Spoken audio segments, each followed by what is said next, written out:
Here is a story about a little boy named Johnny. Little Johnny was blessed to be born into a loving family.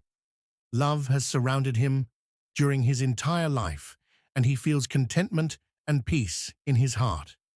He is just about to turn 3 years old, and his inner child is shining in all its glory.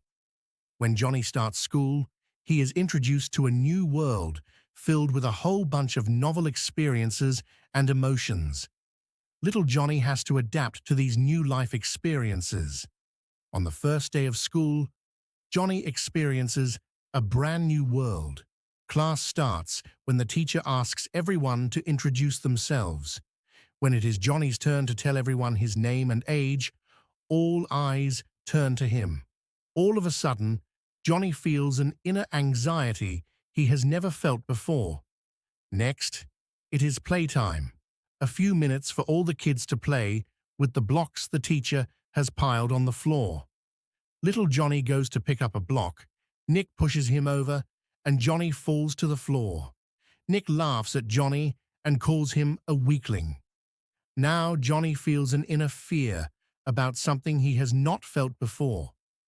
When playtime is over, Johnny and his classmates are each given a piece of paper. The teacher puts a box of crayons on the table, and all the kids grab at them, trying to pick their favorite colors.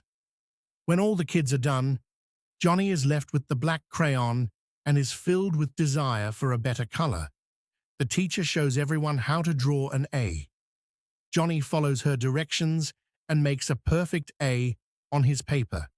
He looks over at some of the other children's papers and sees his classmates scribbling random lines and shapes. Johnny feels proud he made the A better than the others. Suddenly, Megan comes up to little Johnny, steals his paper, and shows and tells everyone she drew the A.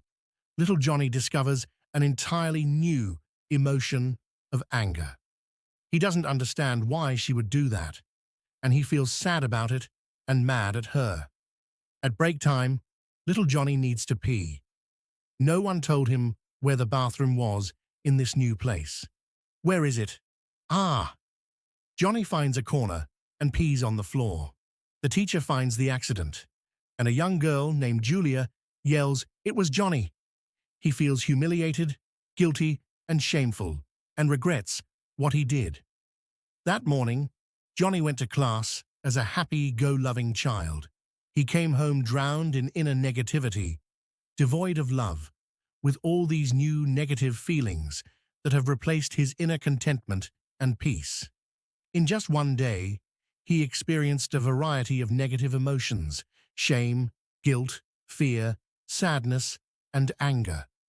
Little Johnny realizes he feels more comfortable at home with his mom and says to his mommy, "I don't want to go to school tomorrow." He feels anxiety and fear about going back. The cycle of inner suffering begins. Negative emotions become so normal by the time Johnny is an adult that he now carries them with confidence. A colder John has replaced little Johnny, who once just wanted to love and be loved. John feels forced to react to the negativity in the world and the people in it with equally negative force at times in order to survive. John is tired of waiting for peace. He wants to experience it now. He searches for answers and comes across this book, which tells him that nothing in the world can change the way he feels inside without him reacting to the world and changing the way he feels toward it. He discovers his feelings and perception toward everything else determines his state of consciousness in each moment. Whatever thoughts he entertains and whatever intentions he chooses to have alter his experience of reality. John has made a new discovery. The world didn't change at all the moment he walked into his classroom, the first day of school, where he experienced all that inner suffering. The only change was inside of him.